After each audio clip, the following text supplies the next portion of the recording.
In the first video, we did the cab, but it's not a proper war rig until it's got a trailer. So, I think it's time now to get the trailer done. Don't need that, but I do need this. So I want to reuse the wheels that came off the cab when I did the cab. So what I've done, I've stuck a couple of pieces of plastic card on the bottom here with some slots filed in so that these wheels can just go on there and they'll be spaced correctly and at the right height. So that's the first job I've done. Get that stuck in there and then we'll work out what we're going to do with the rest of this thing. Next stage is some armour for the rear wheels. Now, what I've used for this is the back of an old COVID lateral test kit, which, as luck would have it, was pretty much exactly the right length. So I just cut the bottom off a bit, cut some grooves in to look like panels, and scratched a little bit of battle damage in there. And continuing the armoured theme, I just stuck some corrugated card behind the wheels as a bit of additional welded on scrap armour plate. I'm now using the other side of the lateral flow test kit because the little windows there I want to use as a sort of firing slot loophole type thing. So I'll just get that cut out. So I have cut a slot. Well, I say cut a slot. I very brutally hacked a hole in the side of this thing. The plastic was a hell of a lot thicker than I expected. And I've trimmed down the loophole. So I'm just going to stick that in there. Probably the other way up. Stick it in there like that. And then try and match it on the other side. Okay, so as you can see now, I've started to put some armour panels on the side, riveted armour plates, and I want to show you how I did that. So I've cut myself a piece of card from a cereal packet in the size of the panel that I want. I've also cut myself some foil, which is flattened out food foil. This stuff was from the top of a peanut jar that I've rubbed on a flat surface to flatten out the texture. And as you can see, I've marked out the shape of the panel on the foil. Now, on the back side of that foil, I'm just going to use a point to press in a row of rivets. So that's done. Literally just going to run some super glue along. Now I tried to run super glue along the back of the rivets. I don't know if this will actually work, but in my mind, when the super glue solidifies, it fills the rivets and maybe prevents them getting pushed back in again. So then you line your cardboard up with the outline that you've already marked. Boom. And then you just fold it around. Now I'll probably put too much glue on there because it's squeezing out the edge, but yeah, well, maybe that will just hold the edges down. But there you go. So that's all done in place. Just straightening off the edges there. It's easy as that. And then that's going to go in there. Boom. Maybe even around that way. The edges aren't necessarily as straight as you might like. My argument is not that I wasn't paying attention, but hey, this is the wasteland and precision engineering is probably something that doesn't happen very often. There's no straight lines in Gaslands, which is a convenient excuse, I know, but there you go. Just glue that in place. And here's a piece I've already cut to size because this is going to go in here.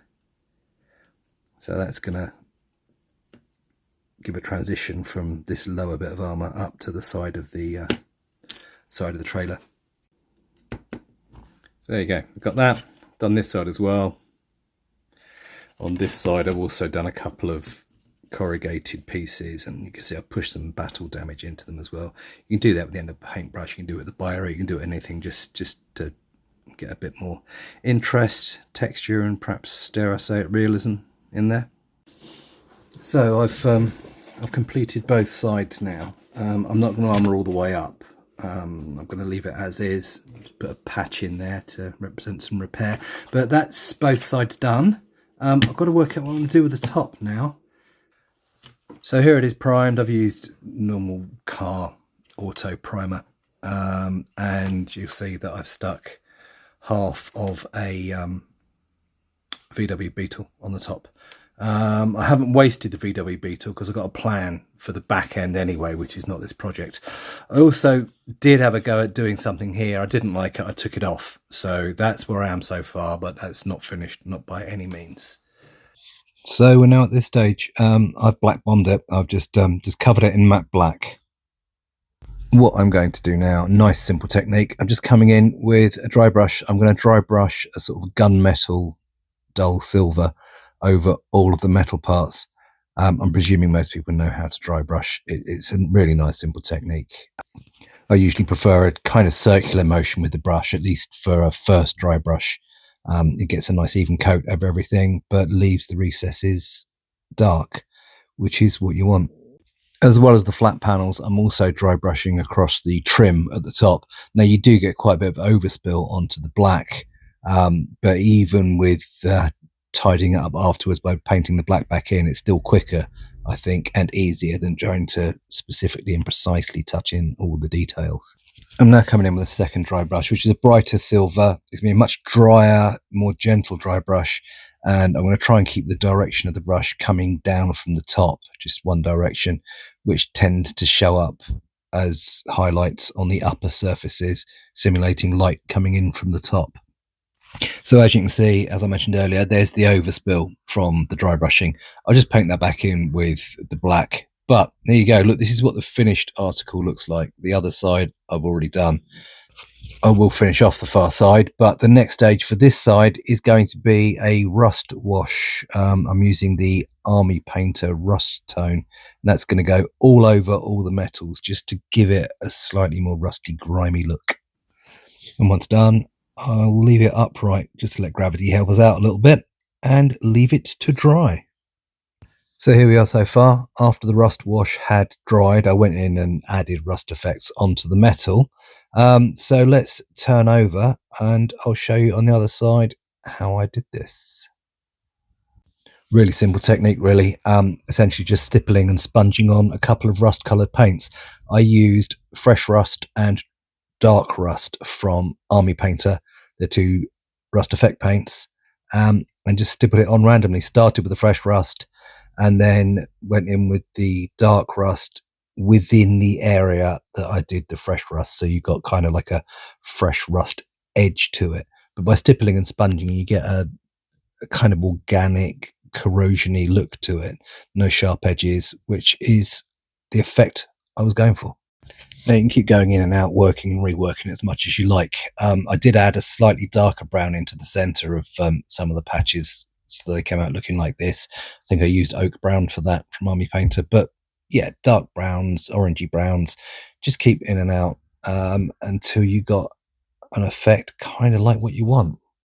Final detail is some streaks, some rusty streaks running down the side of the trailer. There's a couple of ways I did this. The first way I did it was just adding dobs of the paint undiluted onto the rust patches, and then using a clean brush, I just dragged downwards to try and spread it around a bit.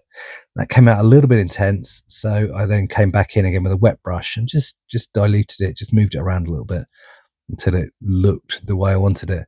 And then I came in with some diluted paint and actually manually painted the streaks in. I'm not going to overdo it.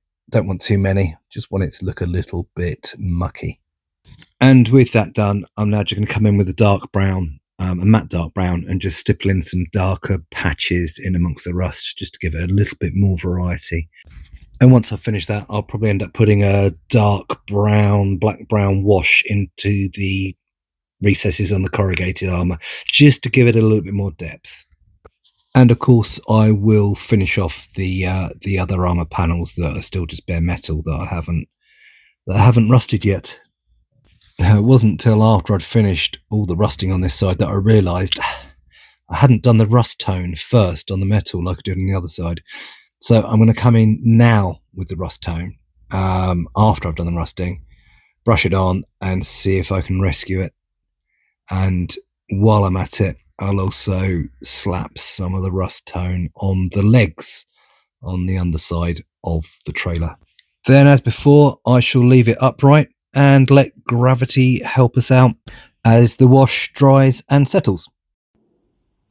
Yep, there you go. I think I saved it. That's good. So, yep, that works for me. But the trailer, as it stands, doesn't work for me. It's not Wastelands enough. But I do have an idea. I've had this thing kicking around for a while. This is a model railway kit. It's a brake car, or at least part of a brake car, which I'm probably going to use. So I'm going to give it a little bit of a trim because there's some edges there that need trimming down, and I'll Gaslands it up a bit, and then I'll show you what I'm doing with this. So here it is now. I have embellished it by sticking some bits and pieces sort of corrugated on and some riveted panels just to make it look a bit more armoured. I even put a handrail along there because, you know, you want to be safe in the Wastelands, don't you? And it's been undercoated in grey. It's just a standard grey colour. So I'll get on with that now. So here it is, done, all rusted up. I didn't use any different techniques from the techniques you've already seen me use. There was no point in you sitting there watching me paint it, but here it is, all done, and I think the trailer is finally Gaslands enough for me. So I guess we're going to need to move on now to the glamour shots, aren't we? Yeah.